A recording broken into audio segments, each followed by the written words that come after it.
Qu'est-ce qui te pose problème dans le terme antisémitisme?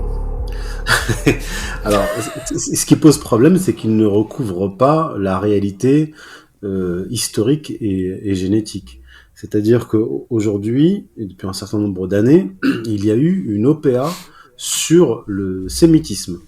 On appelle aujourd'hui antisémite non pas quelqu'un qui massacre les sémites palestiniens, non pas quelqu'un qui bombarde l'Irak et qui détruit ce pays et qui fait 1 million de morts parmi les sémites.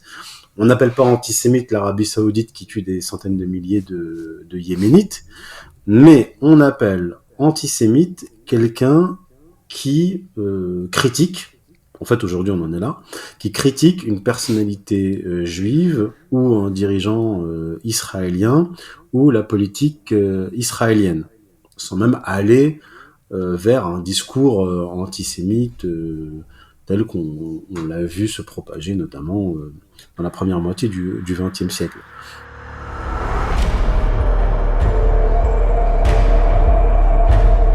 Moi, ça nous pose un gros problème parce que la majorité, l'écrasante majorité des Juifs n'est pas sémite.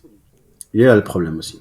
C'est que les Ashkénazes, donc je rapporte des études génétiques qui ont été publiées récemment, 75% des Juifs du monde sont Ashkénazes. Et les Ashkénazes ne sont pas des sémites. Il y a une trace génétique très lointaine d'une ascendance sémitique chez les Ashkénazes, mais le très large pourcentage donc la portion génétique des Ashkénazes, la plus grosse part, n'est pas sémite, puisque ce sont des Européens convertis au judaïsme et des gens qui se sont mariés à des Juifs. Donc, il y a une conception raciale, en fait, que je rejette, et en nous appuyant sur l'histoire et la génétique, on peut effectivement la rejeter et dire non, les Juifs ne constituent pas un peuple race.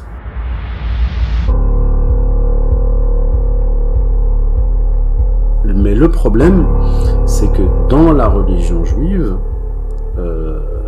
déjà dans la Bible hébraïque, il y a une conception théologico-raciale, puisque le peuple hébreu est considéré comme un peuple particulier qui a été choisi par Dieu et par Yahvé, et qui a été préféré aux autres peuples et aimé tout particulièrement par Dieu, par Yahvé, à l'exclusion des autres.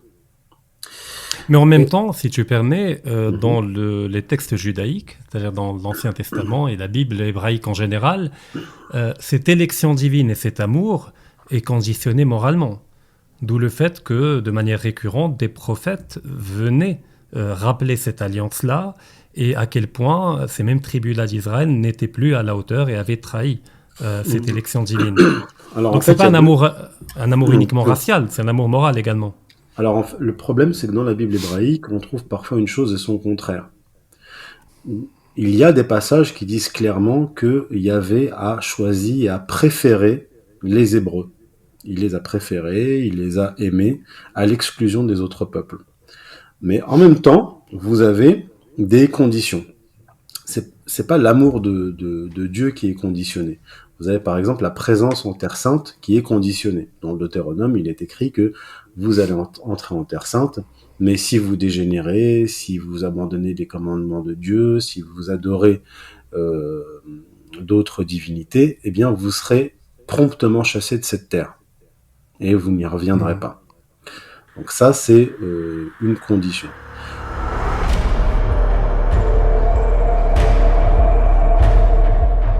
Autre chose, il y a dans la Bible hébraïque deux traditions qui s'opposent. Je parle grossièrement parce que c'est beaucoup plus compliqué. Oui. Il y a la tradition des prêtres lévites, qui eux ont rédigé et falsifié la Torah, et il y a la tradition prophétique. Les prophètes, c'est exactement ce que tu as dit, ils sont envoyés par Dieu pour réprimander les fils d'Israël les Judéens parce que ils ont dévié. Et parfois même, ils sont envoyés pour leur annoncer des punitions. Quand on lit par exemple le livre de Jérémie ou le livre d'Ésaïe et d'autres prophètes, il y a des passages extrêmement virulents. On cite souvent le Christ qui parle de race de vipères, engeance de serpent, mais on retrouve les mêmes termes dans la bouche d'Ésaïe.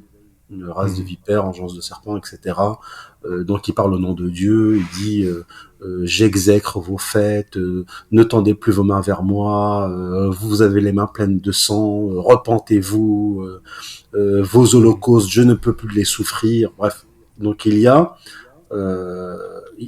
chez les prophètes, disons une dimension spirituelle, alors que du côté des prêtres scribes et jusqu'à Esdras, celui qui était à Babylone et qui revient, il y a une dimension profondément raciale. Quand Esdras revient, on le voit dans le livre d'Esdras, il revient et il découvre que les Judéens se sont mélangés à des Cananéennes, enfin se sont mariés, ont eu des enfants avec des Cananéennes, et donc il chasse les femmes cananéennes et leurs enfants pour préserver la pureté du peuple hébreu. Donc l'élection divine, elle est vraiment propre à la tradition, disons, lévitique, les prêtres, et elle est combinée à la dimension raciale. Donc, contrairement au christianisme et l'islam, le judaïsme, on est juif par le sang, alors qu'on est chrétien, on est musulman quand on embrasse la foi chrétienne et musulmane.